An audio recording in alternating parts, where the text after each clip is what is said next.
Alright guys, what's up? It's Shla, and today I present to you episode 2 of the night shift of car rides with Shla. Today we're not out of breath like it was on Friday because everything went according to plan. And the lighting actually seems incredible today.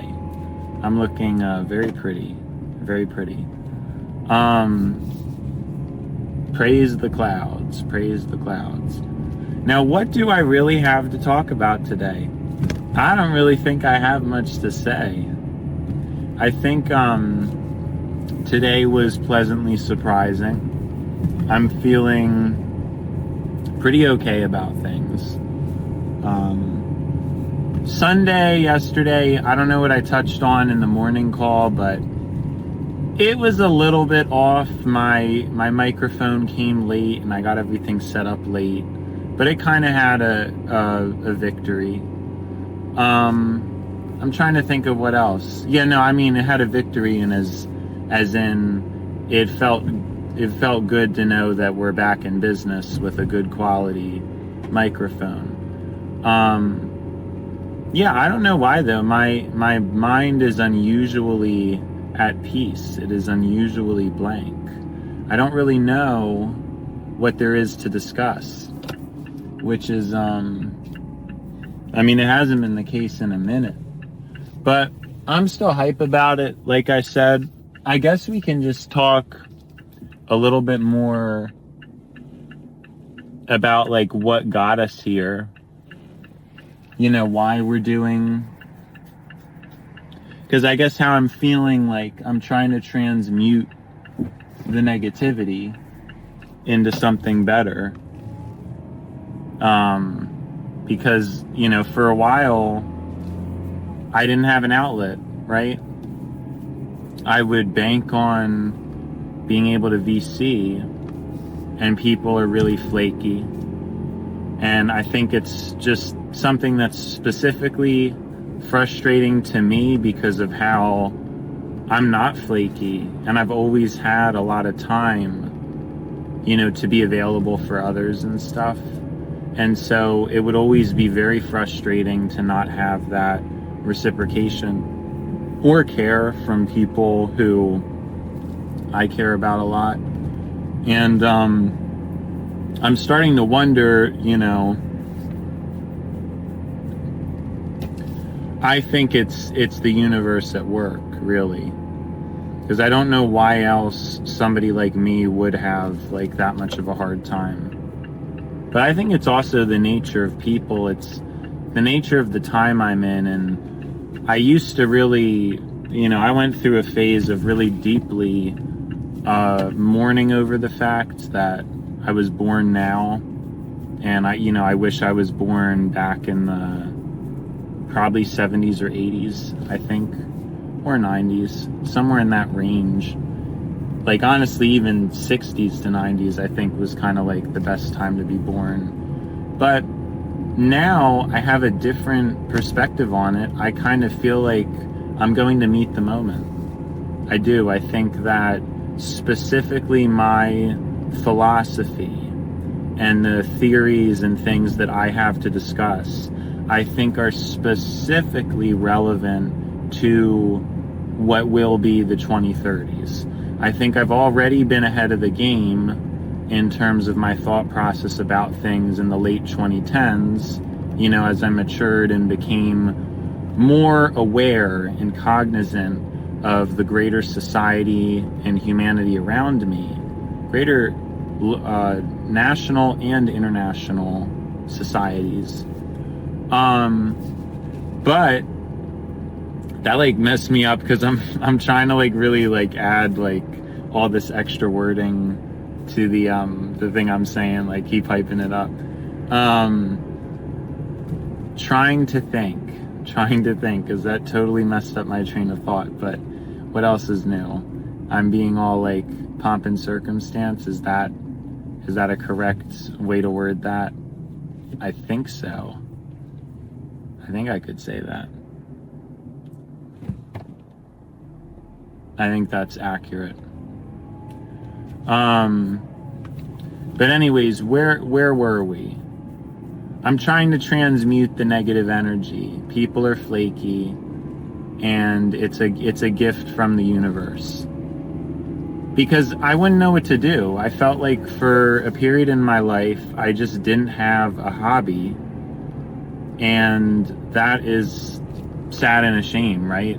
I mean, I don't really know how else to put it. Like, I'm so dependent on social for happiness that, you know, when people aren't available, it's like, I mean, it really, for a while, was just the total end of my world, you know? I mean, really deep, deep sadness. And I don't know anybody like that.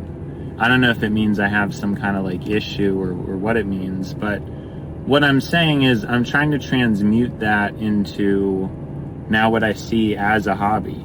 I mean, I think that if nobody's available, or even if people are available, I'm realizing now there is something like that I think is very fun to do, and it's make these videos. Like, it comes to me pretty naturally. Like, I don't know, it almost seems perfect. I remember what I'm talking about now. So I used to be kind of annoyed because people, you know, I'm jealous. I'm envious of people who were born anywhere from the 60s to the 90s, but I think more specifically the 70s to the 80s. But I mean, you could adjust those numbers, like it's just a range. But you know, a lot of people I know tend to really like the 90s, but I kind of feel like the 80s would be a little better. You know, I could really go either way on that. But the whole point is, what's the whole point? The whole point is, I feel like my message, theories, and philosophies are actually very relevant and are going to meet the moment. I do think that at some point, fairly soon, somebody is going to find my content and it's going to connect because it's very needed. I think that a lot of people are going through depression, confusion, anxiety, etc., and they don't know why.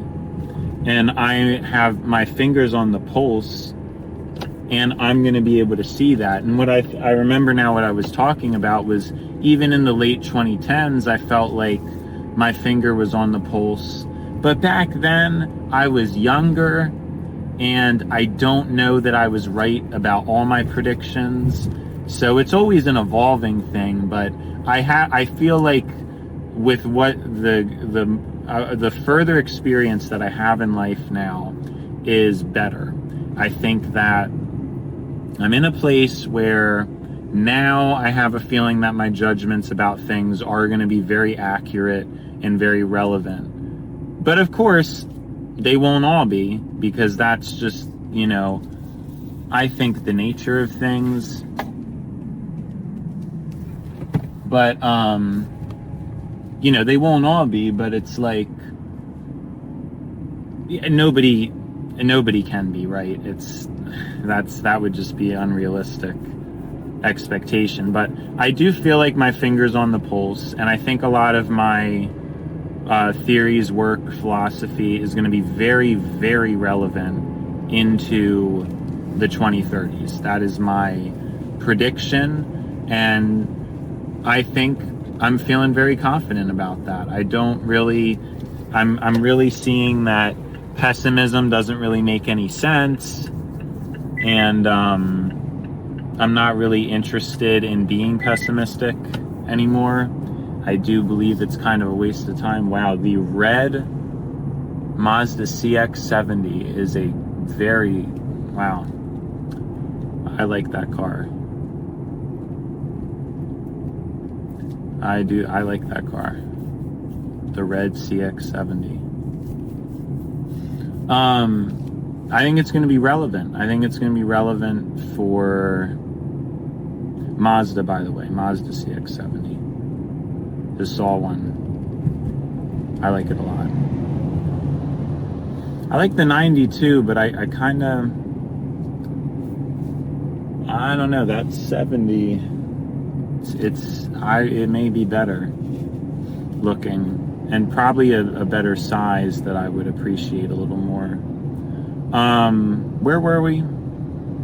I think my theories and all that stuff is going to be very relevant. I think I've always been kind of like ahead of my time, but I think it's going to show. Like, I think my time is going to be the 2030s, the 2040s, and the 2050s. There's just so many things that I have so many solutions. And the hope is that I will be able to foster these skills and grow them, and hopefully I'm already pretty good at articulating and explaining things, but I'm hoping that that will only increase with time, and so by the time I'm in my heyday, I will be ready. That is the purpose of this. And so presumably in the future, somebody will like look back to these videos and it'll be kind of interesting to see how far I've came, right? I think that's really the idea, because this is just like the prelude. Really, I mean, I don't have much expectation in the immediate moment, but I do kind of think it's fate. I do think it's destiny. I'm kind of seeing things align, and I see it in the present. So there is some excitement, and the way I see it, there is no reason, and there's never a reason to be negative or pessimistic, because even if it's true, believing those things, there's something I kind of want to talk about that I thought today. See, that's the thing about the evening shift. The evening shift, I don't really think it's as good. I kind of think what I would do is probably release the evening shifts on like YouTube or whatever, but the morning shift you have to pay for on, Patreon or something. That's kind of what I think. I think that's kind of the system. Then the morning shift, I mean, that's like a special shift anyway, right? It's like, yeah, like it's a bit more, it's got a bit more pizzazz, a bit more mystique is really the right term. I was going to say mysterious, but mystique is really a wonderful word, isn't it? Now I completely don't remember what I was talking about. I think it was, I'm kind of disappointed about that. Oh, I do remember. So it was like this thing I was thinking about earlier. Oh, but I don't remember what it was. Wow. This is like, I wish I could just rewind the video a little bit. It was like a thought I had in work. I remember the moment, and I remember it was like pretty interesting to me. So I'm very ticked off that I don't remember it, because it was literally something I was like very interested to talk about. Well, I guess you can't win them all. I'll probably listen, because that's actually, I was at the tip of my tongue, it almost came back. That was one of the things I'm going to start to do, and I tried it today with today's morning shift, is listen to the car VC and kind of see what my takeaways are. Like kind of listening to my word usage, my just way of speaking. I'm noticing the ums. I don't know that I say it too often, but that obviously is something that we want to get out. I think is a very gross word, honestly, and I heard it, and I don't like it. Now, I'm honestly cool with I'm honestly cool with it. It's kind of a vibe, but is not a vibe. Is definitely not a vibe. But I still think if we're talking about perfection's sake, I should eliminate all those filler words. So it's something that I'm definitely like, I think it's a cool idea, to record these, listen to them, try to pick apart and try to refine, for next time. But I'm still very frustrated. I forgot about what I was going to talk about. Very frustrated about that. But I guess to rewind a bit to what I was saying, I feel like I've been very frustrated because my life would be better if I was born in the 70s. But the truth is, for people who are wildly successful, there's never been a time like the present. And now I know I'm wildly successful. So there's not, what am I whining about, right? Oh, I remember, that's what it was. So I'm very much a realist. I'm very realistic about things, and that tends to lead me into a glass half empty mindset a lot of the time. I think that's accurate too. I think it is accurate to say that a glass is half empty. I think that's more accurate than saying a glass is half full, because within the context of what a glass of water is and means, it's being drained, it's being reduced in quantity. So I feel like glass half empty is the more accurate. But I guess it also could reveal about a person's perspective on scarcity, because if somebody feels scarce or unsure of things, they might see it as glass half empty, but somebody who thinks that there's always going to be more water is going to see it as half full. I wonder if that is like a revealing dynamic about a person's archetype deeper in that way, that specific metric of scarcity. Now, yes, no, I did not forget what I was going to say. I know that's what you're thinking, like, oh, he's talking about glasses of water now. He's going to forget his thing again and get all mad. No. Basically, I do think that oftentimes the realist perspective is true. And I think that for most people, it's sadly the case. I don't think that most people really have hope, as sad as that is to say, especially in this day and age. It's kind of just like a sad truth. I mean, the wealthy, the upper crust of society is very much spoiled and does not look down or really do much to help the lower classes. There isn't really government in place to mitigate this issue, and it's creating greater inequality over time. And that will continue to increase, I assume. And that is the thing. I mean, I think it's very realistic that for most people, like, their lives are not going to be good. I think that is true.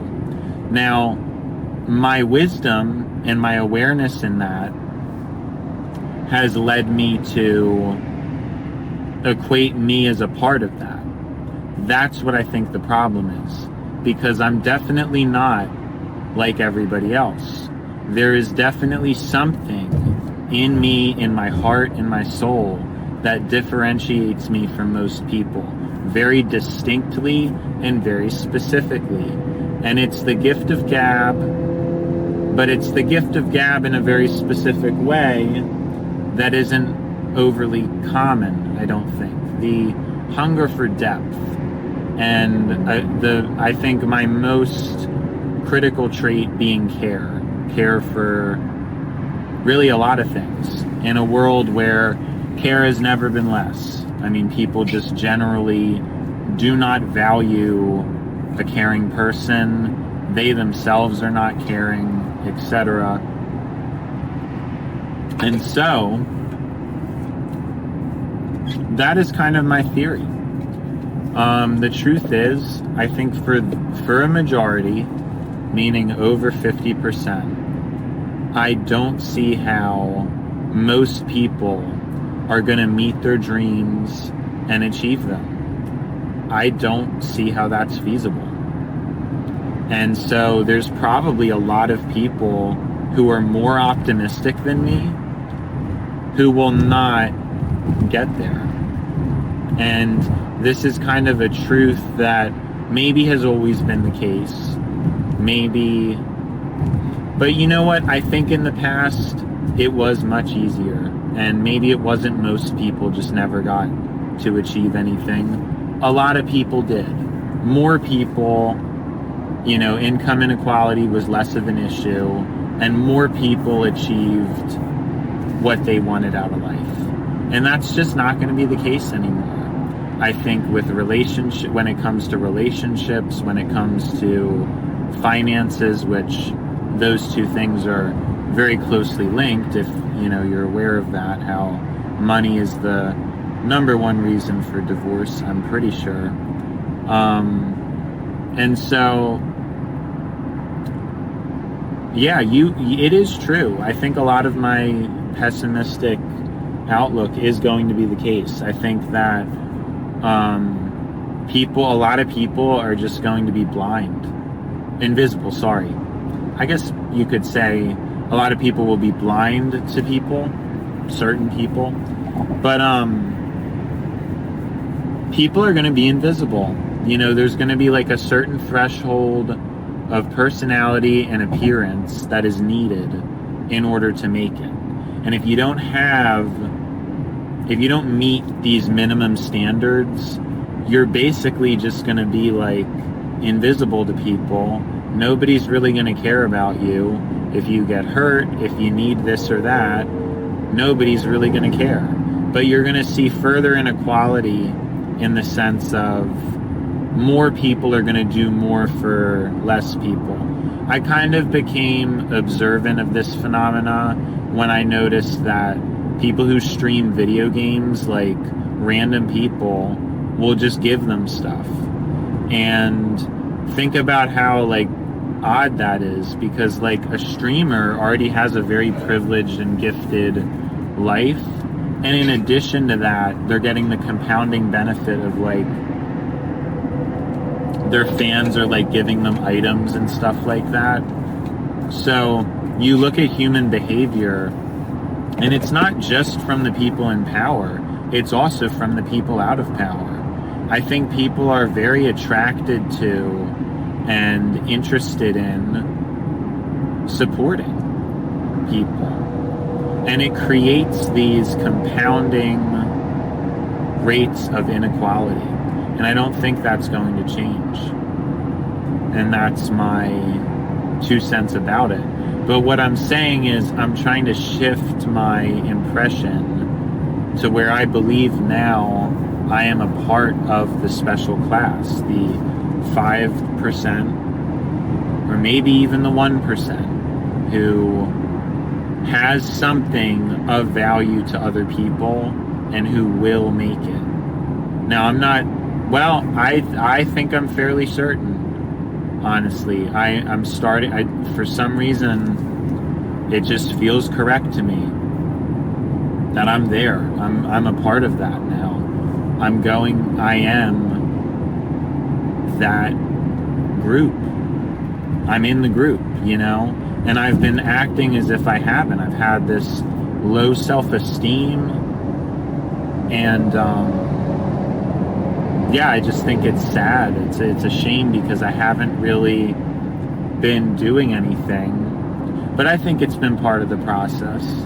I think now was the moment. I was supposed to begin to grow and develop and stuff.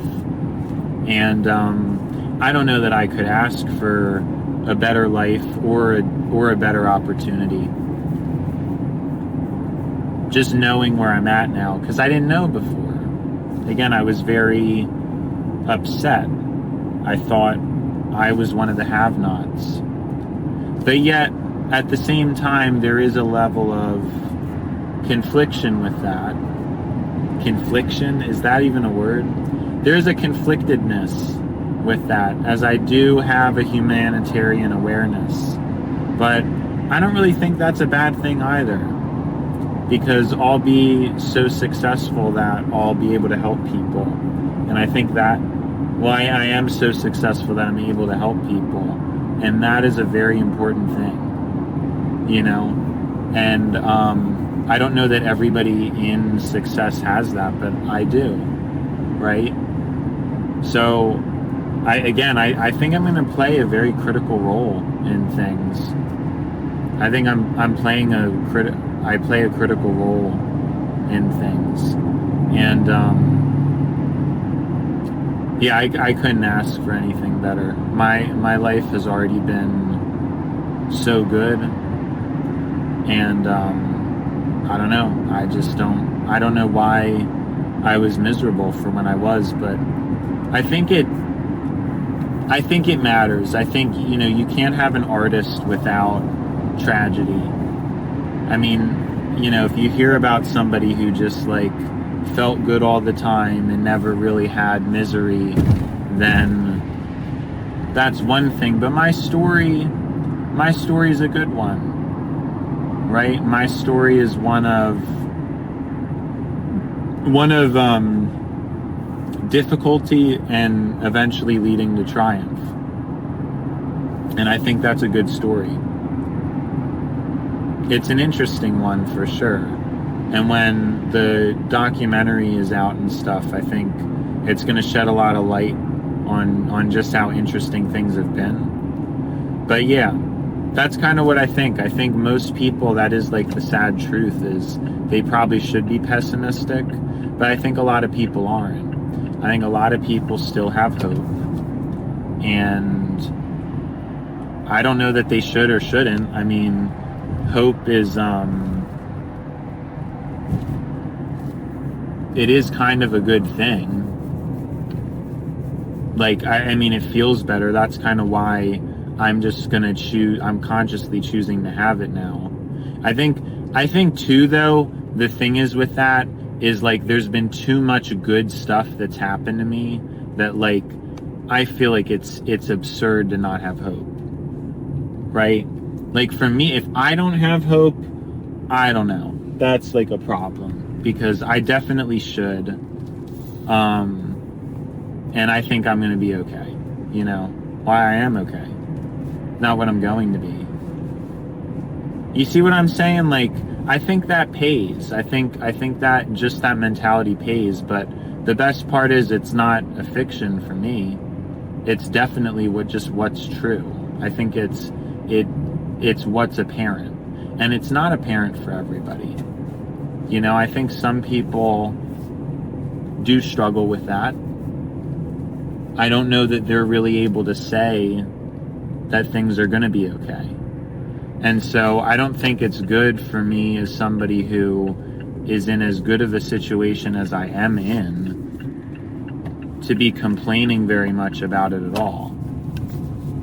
Because there's nothing for me to complain about. I don't know. It's like but again, you still have to have that pain and that tragedy as an artist to show and to have a story to tell. I wouldn't be who I am if everything was perfect and if everything had went well. And that's why I feel that it's all a part of the bigger picture. For me, specifically, the crafting and the cultivation, the crafting and the cultivating of it all. So I do think it's probably true that most people shouldn't be optimistic, but I think a lot of people are. And I think a lot of people will be very disappointed with the reality. I definitely think so. But I won't be, because I'll see it coming and I'll kind of predict it. But for me, it's not applicable because I'm lucky, and that's a powerful thing. Luck is definitely a powerful thing. I'm trying to think of, so the last thing, because I believe we're actually potentially around 10 minutes away from home. So we're making very good time today, I think. Although I don't know, it's kind of hard. I'm just going off of memory of what I think the maps usually say. But regardless, what I was originally going to talk about is this thing of this concept of, why am I saying concept? It's just that the disappointment, the very sad disappointment of like people not being available for me, and how I think it's divine intervention. because I've kind of noticed there's a lot of people who are just not really worth your time or energy. And I almost think God is shielding me from a lot of people. And by giving me space, I almost have built-in space, which is something most people I talk to crave. It seems like everybody wants space and they don't have it. So I think for me, it might be something I take for granted. And I'm just trying to have, the grass is green on the other side of the fence, but that's the truth of it. I mean, again, I guess that's not really what I'm looking for, and it's not what they're looking for either. I still believe that everybody wants quality attention and nobody really wants space. It's just that presumably you end up needing space due to lack of a good ability to bond due to the hyper individuality of modern humanity, right? But so I would get disappointed and mad and then just like sulk. I might listen to music or whatever on the car ride home. And after what finally happened, I guess it just finally got to a breaking point. It got to a breaking point, and I realized, even if somebody's not here, why don't I just record it and make it content? Because I usually talk to myself anyway. Although it might not be super consistent, but I mean, this isn't really supposed to be super consistent either, because it's the nature of my content. This isn't a scripted show. It's just, this is it, right? But it's not even like I'm at my home. I mean, I might try to do more organized content. Well, yeah, I hope to do more organized content. I hope I can cultivate that skill, but for now it's just the off the cuff stuff. And as for that stuff, it's like I'm losing my train of thought. So we're talking about the people being flaky on me and how much sadness it caused, and I'm realizing I do have this gift of being able to keep myself company. Now, there's different theories about talking to yourself. There's you have social anxiety, so you can't talk the way you want to, so you play them out. And I definitely do that too. But that's another thing I want to work on. I mean, I do want to just say how I feel instead of being so intimidated by that and shy. Right? I really do. I want to be able to do that. I think it's very important for me to overcome that problem. So, yeah, I mean, that's something I want to work on, but I'm starting to realize that the talking to myself, it may not really be a problem. What if this has been the whole point the whole time, which is, hey, you need to record content. Why don't you just record content if nobody's around? If nobody's available to talk, you don't have to not talk. You can keep yourself company. And I think that's a gift. I think it's a gift that most people don't have. And so I need to be grateful for it. I need to use it. And that's how this started, really, is it's becoming a hobby of mine, to record and to talk and to essentially, give myself company. And I don't really know why I haven't thought about it before, because I think it adds life to talking to myself. I think talking to myself is great, but the problem is when it's not recorded, it's kind of dead. It's, it's just kind of like something I'm doing in the moment, and there's not really permanent value. Whereas if I record it that's something that's permanent. And in some ways, it's actually more permanent than a conversation. Because that was another thing I get frustrated with people about, is not remembering stuff. And with the camera and with the recording, if I'm talking about things and talking about my ideas and stuff, it's on record. You can rewind and there's no excuse not to remember things. So it's a format I've been wary of, but I actually think, again, I'm like a perfect fit. I think that using this medium to connect to people is really what's been meant to be, and I've just been putting it off for not really any good reason. I mean, I've gotten into the reasons a little bit, but it's a combination of fear and fear of not getting recognized, as well as just really wanting private, intimate connections with people. But after so long of not achieving that, I think it's woken me up to the idea that everything's been fine the whole time. Because imagine if this whole time, anytime somebody couldn't be seen, we did this together. I mean, it's just such a great use of time, especially compared to what other people do. I mean, don't get me wrong. You could make the argument that it's a waste of time, I guess. But it is just a hobby.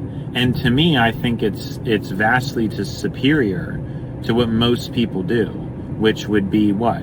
Listening to music in the car. You know, a lot of people at home play video games. I don't really see how any of that stuff, like, I feel like that this is a flex. To me, it feels like a flex to be able to say, oh yeah, you know, for my hobby, I record probably over an hour of voice talking, you know, per day. I think it's a great hobby. And so, yeah, I mean, it's such a good outlet for me, and I'm very happy that I finally kind of am locking into it and seeing it for what it is. You know, I think I think my 10 minutes is going to be pretty accurate, but I think it's going to be more like 11 or 12, not 10. But yeah, I mean, I can't believe that was on my fingertips the whole time. The potential for this was here the whole time. And again, you know, it's not perfect. I still think that with the company of another person, I am like better or happier or whatever. But like, I think I'm gonna have to try to work on cultivating it further. And I'm hoping that at some point I'll really be able to just be 100%. The way I feel is like I'm really good at talking to myself. I think I act very similar to when I'm with another person, but it's very hard to have that fun. It's very hard to laugh as much, but I guess I could change that.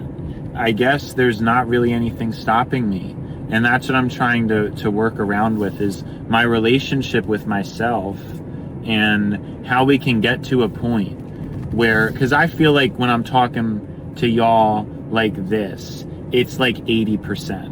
It's pretty good. I feel like I pretty much am myself, and I am doing about 80% of what I do when I'm talking to someone. However, I'd say talking to someone is 110, because there's plenty of times when I'm talking to someone, I get goofier, I get sillier, I definitely have more excitement. I am just like that, you know?